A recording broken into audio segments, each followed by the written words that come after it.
আজকে আমি চলে এসেছি টকটক ঝাল ঝাল জলপাইয়ের আচারের রেসিপি নিয়ে। তো চলো তোমাদের সঙ্গে শেয়ার করি। হ্যালো গাইস, আসসালামু আলাইকুম। ভিডিওটা যদি ভালো লেগে থাকে অবশ্যই একটা লাইক, একটা ফলো আর একটা সাবস্ক্রাইব করে দেবে। প্রথমে এখানে আমি 500 গ্রামের মতো জলপাই নিয়ে নিয়েছি। তো সেটাকে ভালো করে ধুয়ে বেছে নিয়ে নিয়েছি। এবার আমি কড়াইয়ের মধ্যে গরম জল বসিয়েছি। এবার জলপাইগুলো গরম জলে দিয়ে দিতে হবে।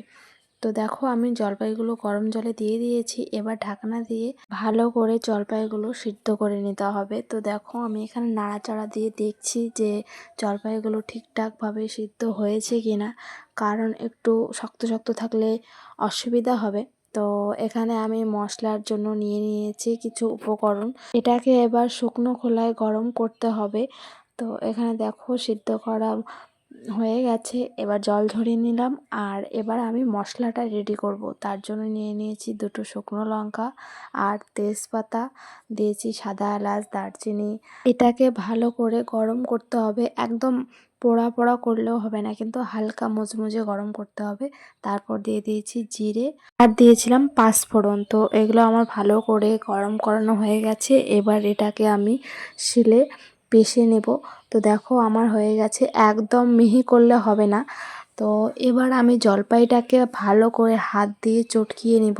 তোমরা চাইলে চামচও ইউজ করতে পারো। তো দেখো আমার এখানে প্রায় মেশ করানো কমপ্লিট হয়ে গেছে। তো এবার আমি কড়াইয়ের মধ্যে দিয়ে দিয়েছি আগে তেল, শুকনো লঙ্কা 2টো, তেজপাতা আর একটু সামান্য পরিমাণে হলুদ। ভালো ভালো রেসিপি দেখতে চাইলে একটা কমেন্ট আর একটা ফলো। তো আমি এই ক্লিপটা স্কিপ করে ফেলেছি, তার জন্য সরি। তো দেখো এবার আমার প্রায় কষানো কমপ্লিট হয়ে এসেছে।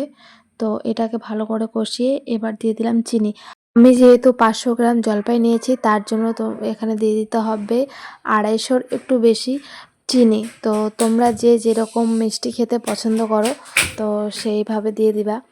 চিনিটা দেওয়ার পর কিন্তু ভালো করে চিনির জলটা শুকিয়ে নিতে হবে।